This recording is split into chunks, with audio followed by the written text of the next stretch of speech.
if you wanna check out the 6.0, bilisan nyo na, limited stocks lang to. So, ito yung itsura ni 6.0, guys. Si 6.0 natin is, meron na siyang pang-inner.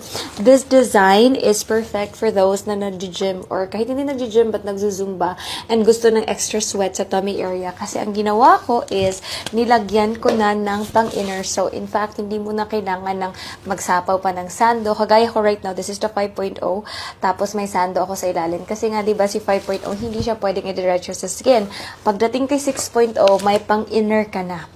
And itong part na to, literal na magpapawis ka dito with kahit hindi ka masyadong gumalaw, lalabas your pawis. So while you're training or sweating, it's perfect. Imagine if you're also doing your cardio while you're wearing the belt. So multitasking, napaka-multitasking, guys. Again, ilalagay ko sa yellow basket. Go, no, go!